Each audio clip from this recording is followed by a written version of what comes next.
Oi, gente, tudo bem?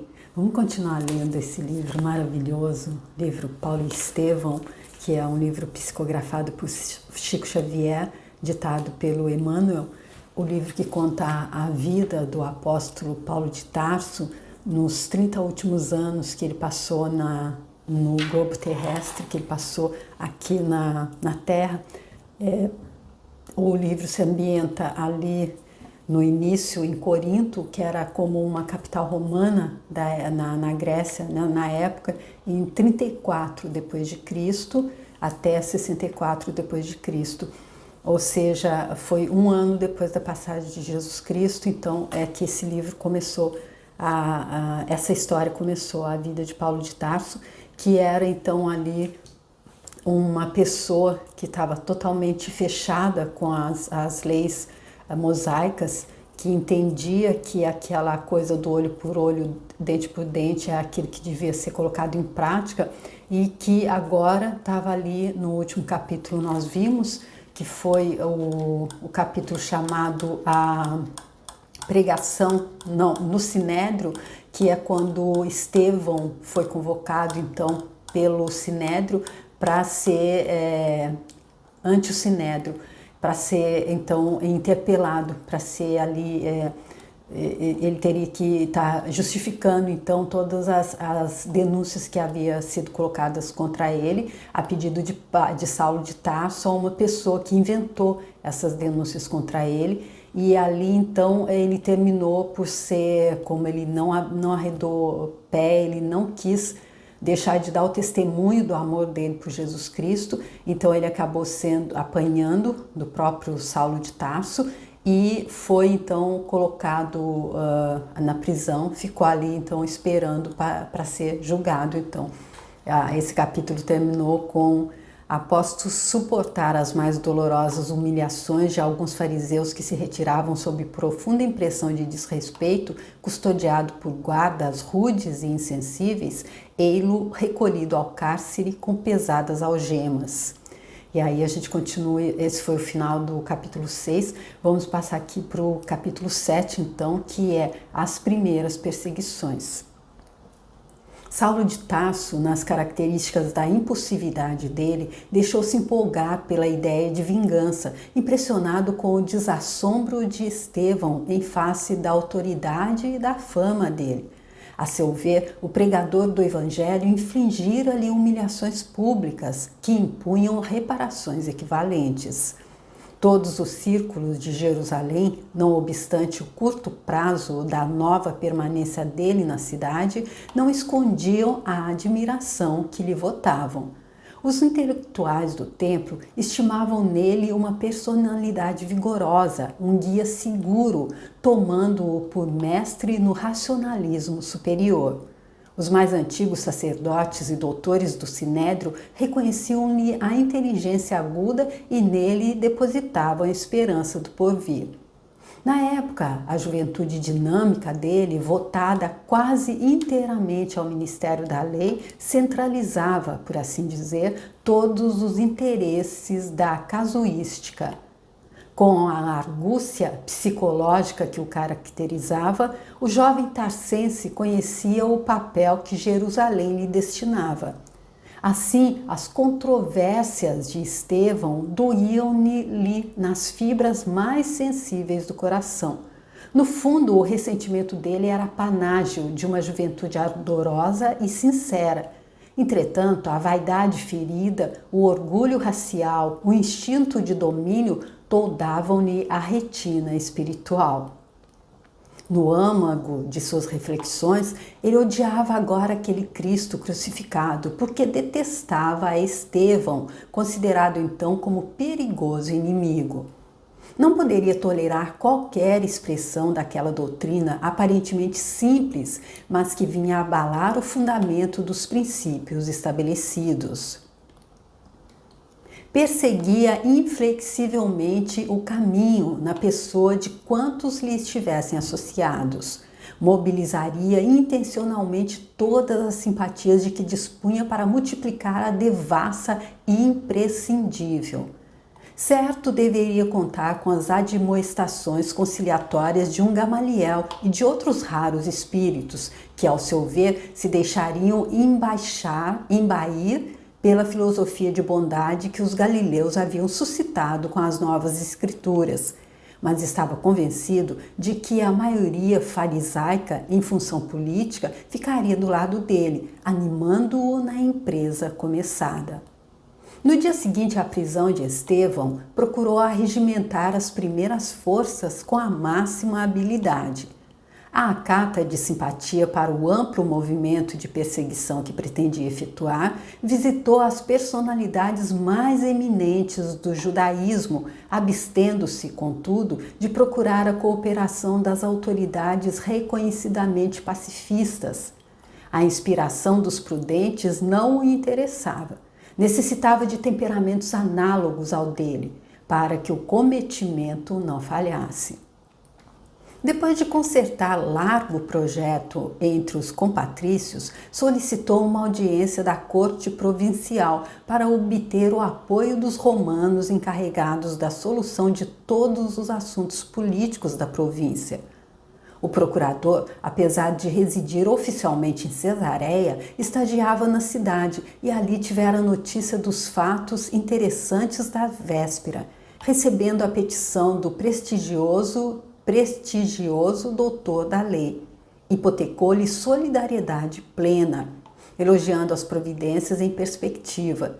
Seduzido pelo verbo fluente do moço rabino, fez-lhe sentir com a displicência do homem de Estado de todos os tempos e em quaisquer circunstâncias pelos assuntos religiosos que reconhecia no farisaísmo razões de sobra para mover combate aos galileus ignorantes que perturbavam o ritmo das manifestações de fé nos santuários da cidade santa. Concretizando as promessas, concedeu imediatamente ao movo de Tarso a necessária outorga para o feito colimado, ressalvando naturalmente os direitos de natureza política que a suprema autoridade romana devia manter intangíveis. Entretanto, bastava ao nóvel rabino a adesão dos poderes públicos aos projetos aventados. Animado em seus propósitos pela quase geral aprovação do plano dele, Saulo começou a coordenar as primeiras diligências por desvendar as atividades do caminho em suas mínimas modalidades. Obcecado pela ideia da desforra pública, idealizava quadros sinistros na mente superexcitada. Tão logo fosse possível, prenderia todos os implicados. O evangelho, aos olhos dele, dissimulava sedição iminente. Apresentaria os conceitos oratórios de Estevão como senha da bandeira revolucionária, de maneira a despertar a repulsa dos companheiros menos vigilantes, habituados a pactuar com o mal, a pretexto de acomodatícia tolerância. Combinaria os textos da lei de Moisés e dos escritos sagrados para justificar que se deveria conduzir os desertores dos princípios da raça até a morte. Demonstraria a irresponsabilidade da conduta inflexível dele. Tudo faria para conduzir Simão Pedro ao calabouço. Na opinião dele, deveria ser ele, Simão Pedro, o autor intelectual da trama sutil que se vinha formando em torno da memória de um simples carpinteiro. No arrebatamento das ideias precipitadas, chegava a concluir que ninguém seria poupado nas decisões irrevogáveis dele. Nesse dia, singularizado pela visita às autoridades em evidência, no intuito de as atrair à causa dele, outros fatos surpreendentes vieram agravar as preocupações que o assoberbavam. Oséias Marcos e Samuel Natan, dois compatriotas riquíssimos de Jerusalém, depois de ouvirem a defesa pessoal de Estevão no Sinédrio, impressionados com a eloquência e justeza dos conceitos do orador, distribuíram com os filhos a parte da herança cabível a cada um e doaram ao caminho o restante dos haveres deles. Para isso, procuraram Simão Pedro beijando-lhe as mãos calejadas no trabalho, depois de lhe ouvirem a palavra acerca de Jesus Cristo. A notícia ecoou nos círculos farisaicos com as características de verdadeiro escândalo. Saulo de Tarso teve conhecimento do fato no dia imediato, aferindo o abalo geral que a atitude de Estevão provocara. A defecção dos dois correligionários, bandeando-se para os galileus, causou-lhe profundo sentimento de revolta. Falava-se mais que Oséias e Samuel, entregando ao caminho a totalidade dos bens deles, haviam declarado entre lágrimas que aceitavam o Cristo como o Messias prometido. Os comentários dos amigos a respeito instigavam-no às mais fortes represálias. Designado pelas caprichosas correntes populares como o mais jovem defensor da lei, sentia-se compelido cada vez mais a revelar o seu ascendente nesse posto que considerava sagrado. Na defesa do mandato dele, por isso mesmo, desprezaria todas as considerações tendentes a infirmar-lhe o rigorismo em que presumia um divino dever. Considerando a gravidade da última ocorrência que ameaçava a estabilidade do judaísmo no seio mesmo dos elementos mais destacados dele, procurou novamente as autoridades supremas do Sinédrio a fim de apressar as repressões em perspectiva. Então a gente vê que até aqui Paulo de Tarso ele usou toda a influência que ele tinha ali no meio, entre os doutores da lei, entre os sacerdotes mesmo, ele que era ex-discípulo de Gamaliel, ele que tinha uma inteligência assim apurada, ele usou tudo isso, toda a influência dele para estar arregimentando pessoas, ganhando toda a confiança de todos eles, o apoio de todos eles, porque ele decidiu que ele ia exterminar com todos, com todo o movimento ali, deixado ali na casa do caminho, com todo o movimento que trazia então Jesus Cristo como com essa nova mensagem. Essa mensagem que, como Jesus Cristo ele próprio disse, ele não veio destruir a lei mosaica que pode ser ali resumida nos 10 mandamentos, porém que tem todos aqueles livros ali, os sacerdotes que fazem parte dessa lei. E ele disse, Jesus Cristo, ele não vim destruir as leis nem os sacerdotes. Ou seja, Jesus Cristo, como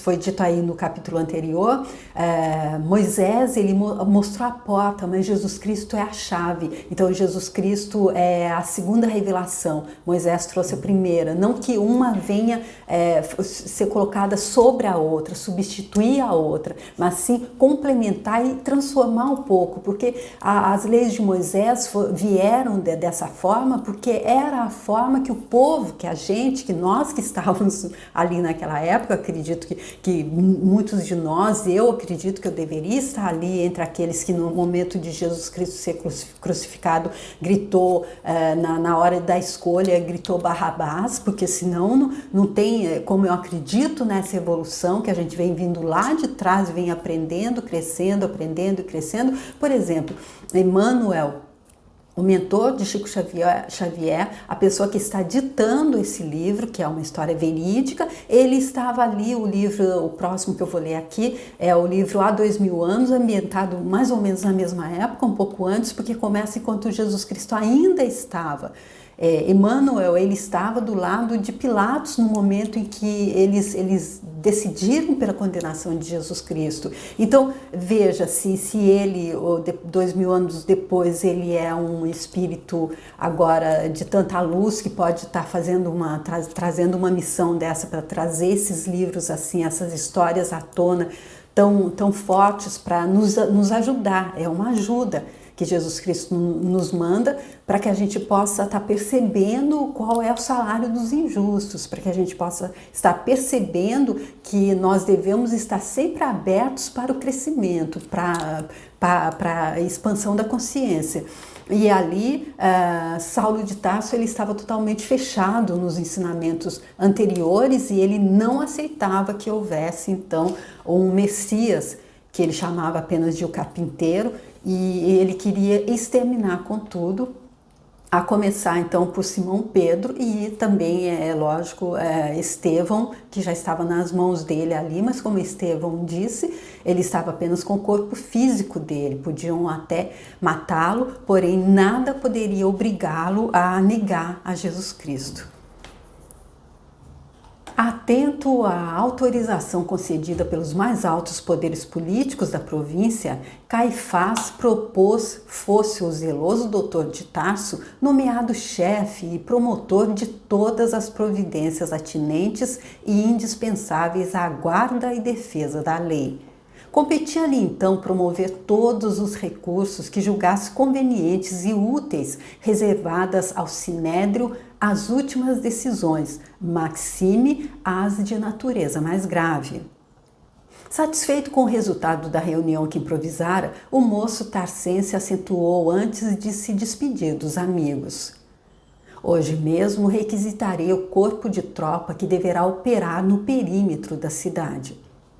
Amanhã ordenarei a detenção de Samuel e Oséias, até que se resolvam a retomar juízo, e no fim da semana tratarei das capturas da gentalha do caminho. Não temerás acaso os sortilégios? Interrogou Alexandre com ironia. De modo algum, respondeu sentencioso e decisivo. Sabendo de oitiva que os próprios militares começam a ficar supersticiosos sob a influência das ideias extravagantes dessa gente, chefiarei em pessoa a expedição, porquanto tenciono recolher o tal Simão Pedro ao calabouço. Simão Pedro? Perguntou um dos presentes admirado. Por que não? Sabes o motivo da ausência de Gamaliel ao nosso encontro de hoje? Tornou o outro. Não. É que, a convite desse mesmo Simão, ele foi observar as instalações e os feitos do caminho. Não achas tudo isso extremamente curioso? Temos, de maneira geral, a impressão de que o chefe humilde dos galileus, desaprovando a atitude de Estevão perante o sinédrio, deseja recompor a situação, buscando aproximar-se da nossa autoridade administrativa. Quem sabe? Talvez tudo isso seja útil. No mínimo, é bem possível que estejamos caminhando para a necessária reharmonização. Saulo mostrava-se mais surpreso porque estupefato. Mas que vem a ser tudo isso? Gamaliel visitando o caminho? Chego a duvidar da sua integridade mental.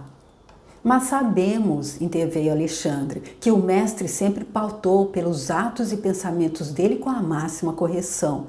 Era justo se negasse a tal convite em consideração a nós outros. Entretanto, se tal não fez, é igualmente preciso não desacatemos a deliberação tomada, certo, com a nobreza de objetivos que sempre o inspirou. Então aqui eles estão falando do Gamaliel, de quem ele foi discípulo, porém o Gamaliel, como um sábio, um grande sábio, ele era justo. E ele aceitou o convite de Simão Pedro, como eles estão dizendo aqui, para ir visitar o caminho. Vamos ver qual é se vai haver um embate aí, então, entre Saulo, entre ex-discípulo e mestre, Saulo e Gamaliel. De acordo, disse Saulo contrafeito. Entretanto, apesar da amizade e gratidão que lhe consagro, nem mesmo Gamaliel poderá modificar minhas resoluções.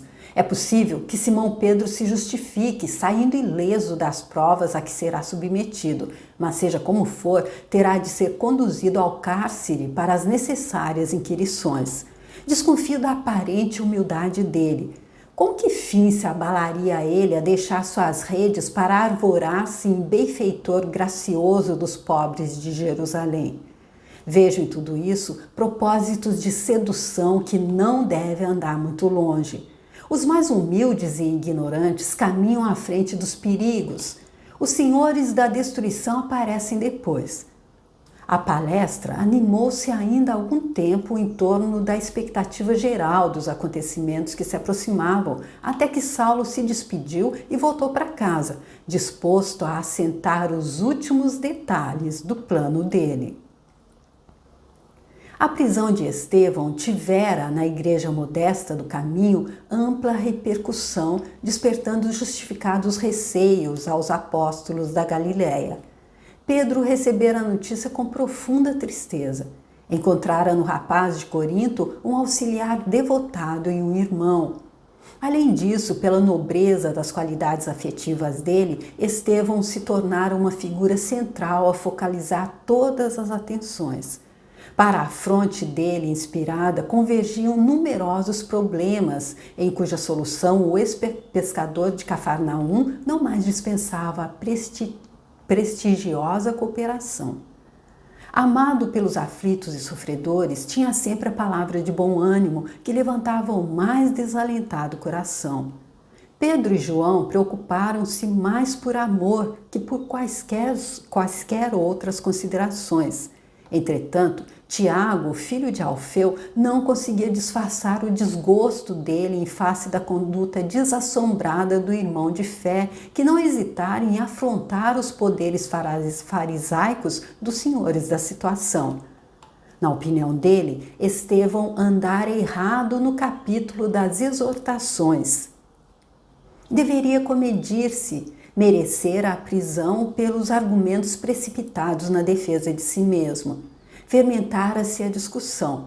Pedro fazia-lhe sentir a oportunidade da ocorrência para que se revelasse a liberdade do Evangelho e reforçava os argumentos com a lógica dos fatos. A resolução de Oséias e Samuel, entregando-se ao Cristo, era invocada para justificar o êxito espiritual do caminho. Toda a cidade comentava os acontecimentos. Muitos se aproximavam da igreja com sincero desejo de melhor conhecer o Cristo, e isso devia significar a vitória da causa. Tiago, no entanto, não se deixava vencer pelos mais fortes raciocínios.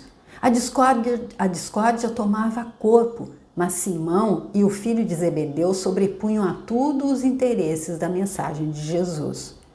O mestre afirmara-se emissário para todos os desalentados e doentes, e estes já conheciam a igreja humilde de Jerusalém, iluminando-se com a palavra de vida e de verdade.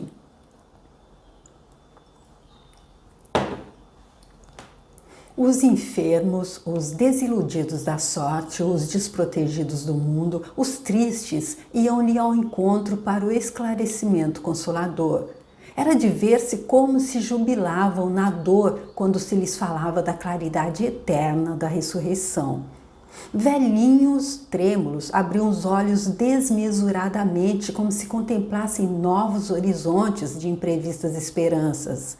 Criaturas cansadas da luta terrestre sorriam venturosas, quando, em ouvindo a boa nova, compreendiam que a existência amargurada não era tudo. Pedro observava os sofredores que Jesus tanto amara e experimentava novas forças.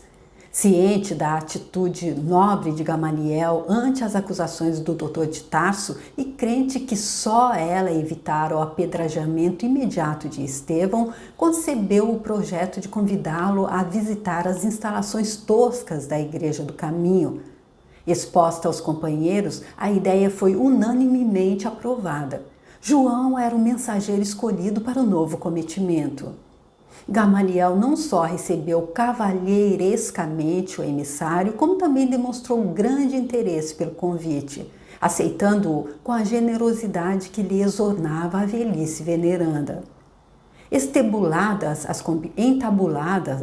as combinações, o sábio rabino deu entrada na casa pobre dos galileus, que o receberam com infinita alegria. Simão Pedro, profundamente respeitoso, explicou-lhe as finalidades da instituição, esclareceu-o relativamente aos feitos verificados e falou do conforto dispensado aos que se encontravam em abandono. Carinhosamente ofereceu-lhe uma cópia em pergaminho de todas as anotações de Mateus sobre a personalidade do Cristo e seus gloriosos ensinamentos. Gamaliel agradecia atencioso ao ex-pescador, tratando-o igualmente com deferência e consideração, dando a entender que desejava expor à sua respeitável apreciação todos os programas da Igreja Humilde. Simão conduziu o velho doutor da lei a todas as dependências. Chegados à longa enfermaria em que se aglomeravam os mais diversos doentes, o grande rabino de Jerusalém não pôde ocultar a máxima impressão, comovido até as lágrimas, com o quadro que lhe deparava aos olhos espantados. Em leitos acolhedores, via anciães de cabelos nevados pelos invernos da vida e crianças esquálidas, cujos olhares agradecidos acompanhavam o vulto de Pedro, como se estivesse na presença de um pai. Não dera ainda 10 passos em torno dos móveis singelos e limpos, quando estacou à frente de um velhinho de miserável aspecto, imobilizado pela enfermidade que o prostrara. O pobre enfermo pareceu reconhecê-lo igualmente, e o diálogo se travou sem preâmbulos. "Samônio, tu aqui?" interrogou Gamaliel admirado. "Pois será possível que abandonasse Cesareia?" "Ah, sois vós, senhor", respondeu o interpelado com uma lágrima no canto dos olhos. "Ainda bem que um dos meus compatrícios e amigos chegou a observar minha grande miséria." O pranto embargou-lhe a voz, impedindo-o de continuar. "Mas os teus filhos e os parentes, na posse de quem estão tuas propriedades da Samaria?" perguntava o velho mestre perplexo. "Não chores, Deus tem sempre muito para nos dar." Decorrida a longa pausa em que Samônio pareceu coordenar as ideias para explicar-se, conseguiu limpar as lágrimas e prosseguir. "Ah, Senhor, como Jobe, vi meu corpo apodrecer entre os confortos de minha casa. Jeová, em sua sabedoria, reservava-me longas provanças. Denunciado como leproso, em vão solicitei socorro dos filhos que o Criador me concedeu na mocidade. Todos me abandonaram. Os familiares deram-se pressa em partir, deixando-me sozinho. Os amigos que se banqueteavam comigo em Cesareia fugiram sem que os pudesse ver. Fiquei só e desamparado. Um dia, para a suprema desesperação da minha desdita, os executores da justiça procuraram-me para notificar a sentença cruel. Combinados entre eles, a conselho da iniquidade, meus filhos destituíram-me de todos os bens. Assenhorearam-se das minhas posses e dos títulos em dinheiro, que representavam a esperança de uma velhice honesta. Por fim, e para cúmulo de sofrimentos, conduziram-me ao vale dos imundos, onde me abandonaram como se for um criminoso sentenciado à morte. Senti tanto abandono e tanta fome, experimentei tamanhas necessidades, talvez pela minha vida passada no trabalho e no conforto, que fugi do Vale dos Leprosos, fazendo longa jornada a pé, esperançoso de encontrar em Jerusalém as amizades valiosas de outrora. Ouvindo o relato doloroso, o velho mestre tinha os olhos úmidos. Conhecera Samônio nos dias mais felizes da vida dele. Homenageado na residência dele de passagem por Cesareia, espantava-se agora daquela angustiosa indigência. Depois de pequeno interregno em que o doente procurava enxugar o suor e as lágrimas com voz pausada, continuou. Empreendi a viagem, mas tudo conspirou contra mim. Em breve os pés chagados não podiam caminhar. Arrastava-me como podia, cheio de cansaço e sede, quando um carroceiro humilde, apiedado, me colheu e trouxe a esta casa, onde a dor encontra um consolo fraternal. Gamaliel não sabia como externar a surpresa dele, tal a emoção que lhe vibrava no íntimo. Pedro, igualmente, estava sensibilizado. Acostumando-se à prática do bem sem cogitar jamais dos antecedentes do socorrido, via no caso uma confortadora revelação do amoroso poder do Cristo. E aqui então, aquela confirmação do que Estevão disse lá no discurso dele, no Sinédrio, que as pessoas ali que acompanham a lei esqueceram ali com túnicas que valiam super caras ali, viajando nas carruagens, como ele diz, com cavalos tão caros. E o próprio rabino, então, está aqui encontrando uma pessoa que fazia parte desse mundo também, daqueles que seguiam a lei, e que por ter pego, então, ter pego a lepra, a gente sabe que tinha ali o Vale dos Imundos, o Vale dos Leprosos, uma coisa que hoje para a gente é até, apesar de toda a crueldade, apesar de todas as coisas ainda inacreditáveis que acontecem, ainda a gente passou desse ponto, pelo menos. Se a pessoa fica doente, a gente não tem ali um canto para julgá-la, e os filhos normalmente costumam estar assim, mais para socorrerem os pais na velhice deles, né? O grande rabino estava atônito diante do que ali via e ouvia. Com a sinceridade que lhe era peculiar, não podia dissimular a amizade agradecida ao pobre enfermo, mas sem recursos para retirá-lo daquele pobre albergue, via-se na contingência de estender o reconhecimento a Simão Pedro e demais companheiros do ex-pescador de Cafarnaum. Só agora reconhecia que o judaísmo não havia cogitado desses pousos de amor. Encontrando ali o amigo leproso, desejou sinceramente ampará-lo. Mas como? Pela primeira vez, pensou na dolorosa eventualidade de enviar um ente amado ao Vale dos Imundos. Ele que aconselhara esse recurso a tanta gente, ali estava considerando agora a situação de um amigo querido. O episódio abalava-o profundamente, procurando evitar raciocínios filosóficos, de modo a não cair em conclusões apressadas, falou com doçura. E aqui, então, ele entendendo que o judaísmo, então, não cogitou esses pousos de amor. Ou seja, esqueceram que hoje você aconselha que essa pessoa leve esse próximo dele para esse vale imundo, mas amanhã pode ser você, amanhã pode... Eu aconselho hoje, para mim não faz mal o vale imundo, ficou leproso, vai para lá, mas amanhã eu posso pegar a lepra e aí eu posso também ser enviado, e aí é preciso encontrar alguém próximo para que a gente sinta isso, não é? No caso, então, desse rabino aqui, do Gamaliel. Então ele falou com doçura: sim, tens razão para agradecer o esforço dos teus benfeitores. E também a misericórdia do Cristo, acentuou o doente com uma lágrima. Creio agora que o generoso profeta de Nazaré, com o testemunho de amor que nos trouxe, é o Messias prometido. O grande doutor compreendeu o êxito da nova doutrina. Aquele Jesus desconhecido, ignorado da sociedade mais culta de Jerusalém, triunfava no coração dos infelizes pela contribuição de amor desinteressado que trouxera aos mais deserdados da sorte.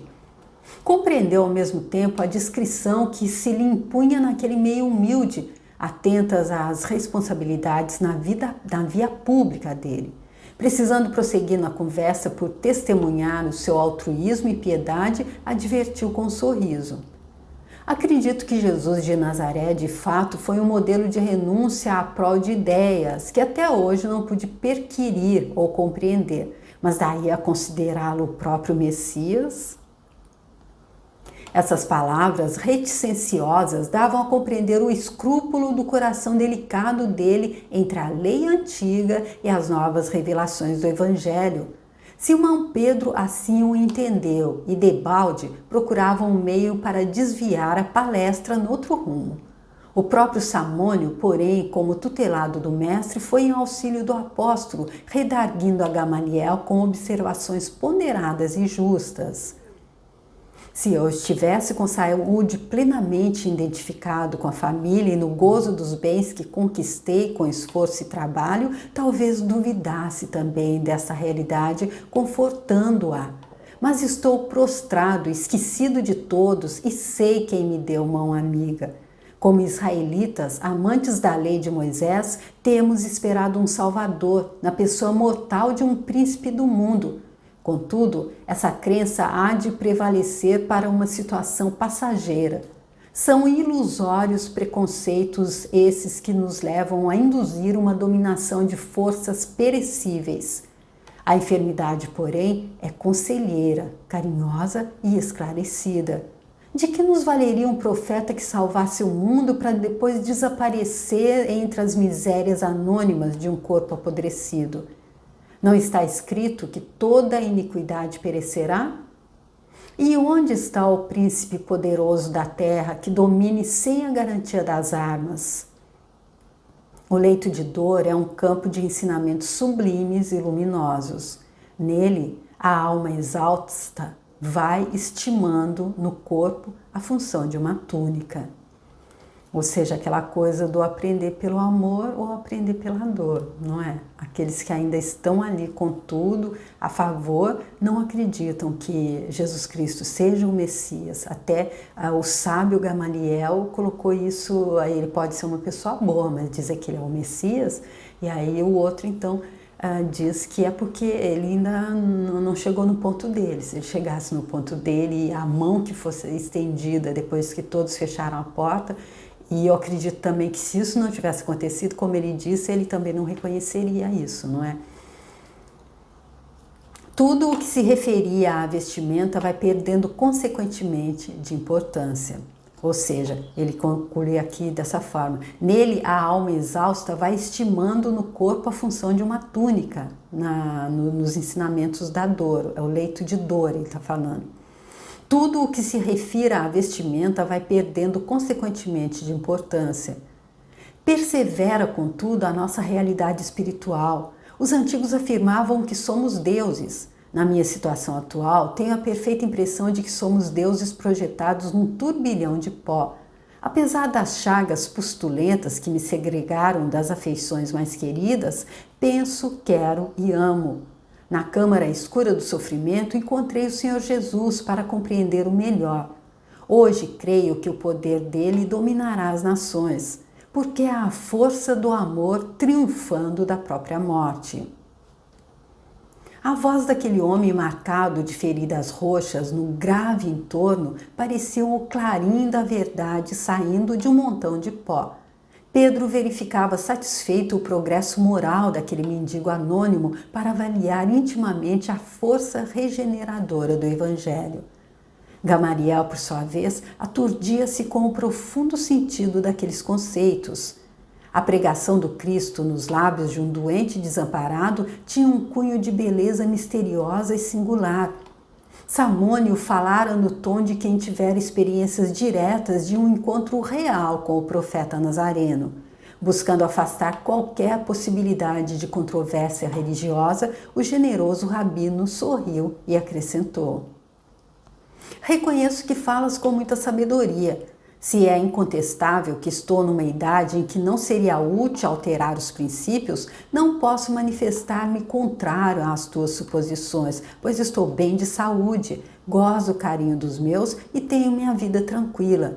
Minha faculdade de julgar, portanto, tem de operar noutro rumo.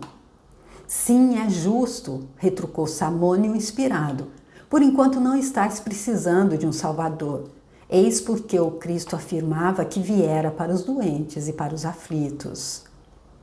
Gamaliel compreendeu o alcance dessas palavras que davam para meditar uma vida inteira. Sentiu os olhos úmidos. A observação de Samônio penetrara-lhe fundo o coração sensível de um homem justo. Percebendo, todavia, que necessitava de prudência para não confundir os sentimentos do povo, atento ao cargo oficial que ocupava, esboçou um manso sorriso para o interlocutor, bateu-lhe levemente no ombro e, com um acento de fraternal sinceridade, acentuou: talvez tenhas razão, estudarei o teu Cristo. E, lembrando o pouco tempo de que dispunha, recomendou o amigo a Simão, despedindo-se num abraço para acompanhar o apóstolo de Cafarnaum às últimas dependências. Antes de se retirar, o sábio rabino felicitou os companheiros de Jesus pela obra que realizavam na cidade e, compreendendo a delicadeza da missão dele num ambiente por vezes tão hostil, aconselhou a Pedro não esquecer na igreja do caminho todas as práticas exteriores do judaísmo. Seria justo, ao ver dele, que se cuidasse da circuncisão de todos os que lhe batessem à porta, que evitassem as viandas impuras, que não olvidassem o templo e os princípios dele. Gamaliel sabia que os galileus não seriam isentos de perseguição, ainda mais tratando-se de uma organização iniciada por alguém que fora condenado à morte pelo sinédrio. Com aqueles conselhos, visava aparar os golpes da violência que cedo ou tarde haveriam de chegar. Pedro, João e Tiago agradeceram sensibilizados à carinhosa admoestação e o velho doutor regressou ao lar, fundamente impressionado com as lições do dia, levando com ele os apontamentos de Mateus, que se pôs a ler imediatamente. Então eu concluo esse capítulo por aqui, para que não fique muito extenso, muito cansativo a ouvir, e porque ele é tão cheio de ensinamentos, de coisas interessantes para a gente estar também fazendo uma reflexão. E aí eu vou fazer esse capítulo em 2 vídeos, e no próximo então a gente vê a segunda parte, que deve então estar aí sendo quando Saulo de Tarso vai começar a perseguir diretamente e prender os apóstolos. Gamaliel então esteve aí na Casa do Caminho a convite de Simão Pedro, e até ele acabou se dobrando, entendendo então o que é que eles estavam fazendo e qual era a importância daquele que Saulo de Tarso por enquanto ainda não conhecia. Saulo de Tarso estava ainda totalmente preso ali naquilo que ele entendia que era o certo das leis mosaicas, que nem percebia que o que os outros estavam fazendo era aquele amor que ele também, se ele acreditava em um Deus, deveria estar sendo dado àquelas pessoas, que não é porque a pessoa ficou leprosa que ela deve ser jogada em um vale. Acredito que seja mais ou menos isso. Então ele ainda não conhece esse Cristo que veio trazer essa segunda revelação, mostrar esse amor, porque agora a gente já estava um pouco mais pronto para entender, e aí ele vai começar essa perseguição, então, que nós vamos ver como é que vai se dar no próximo vídeo, tá bom? Eu agradeço muito vocês por terem vindo comigo até aqui, até o próximo vídeo, obrigada, tchau!